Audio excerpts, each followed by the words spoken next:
Assalamualaikum warahmatullahi wabarakatuh. Nama saya Muhammad Ardian, saya dari kelas IKE. Di sini saya akan sedikit menjelaskan mengenai perbedaan sistem ekonomi terbuka dan sistem ekonomi tertutup. Yang pertama, pengertian sistem ekonomi terbuka.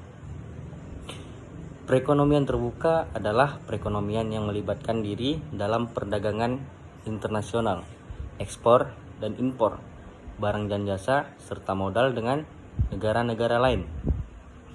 Sistem ini memberikan kesempatan bagi masyarakatnya untuk berinteraksi dalam bidang ekonomi dengan negara lain, baik itu perseorangan, swasta, ataupun pemerintahan.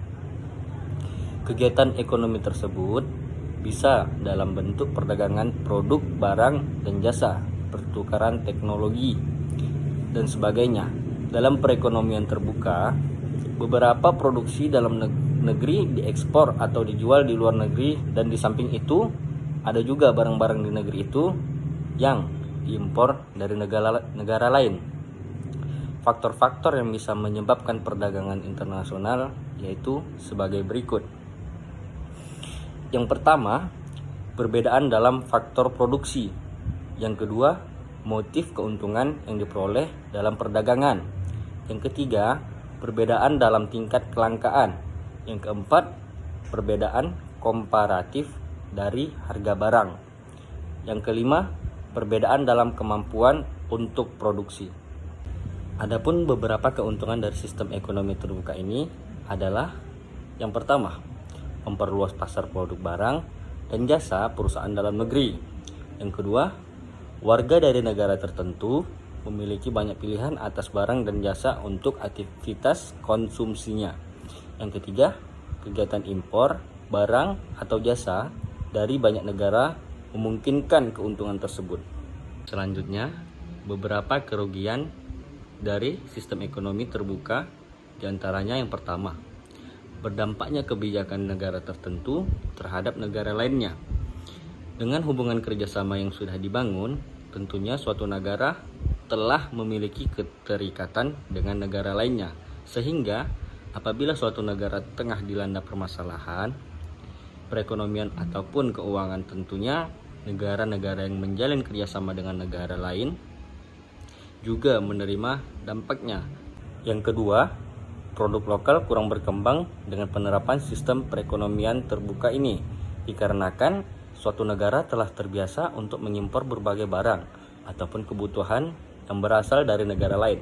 Selanjutnya, sistem perekonomian tertutup.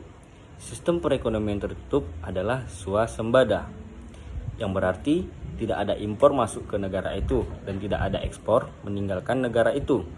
Tujuan dari ekonomi tertutup adalah untuk menyediakan semua kebutuhan melalui produk dalam negeri. Negara dengan perekonomian tertutup dapat tumbuh, tapi tidak sebesar ketika di bawah perekonomian terbuka.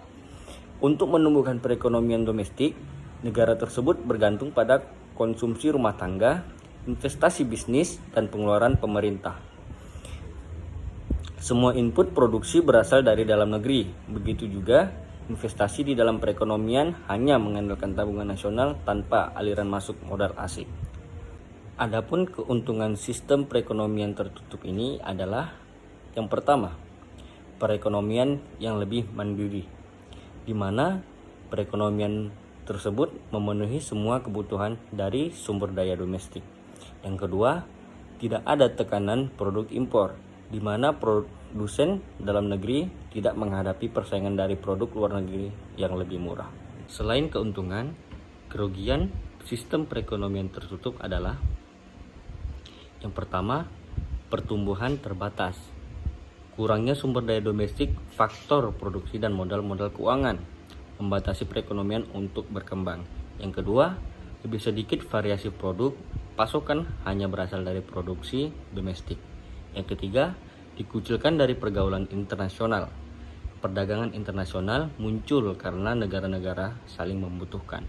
Jika itu tidak ada, negara tersebut dianggap tidak membutuhkan negara lain. Sekian penjelasan yang dapat saya sampaikan. Kurang lebihnya saya mohon maaf.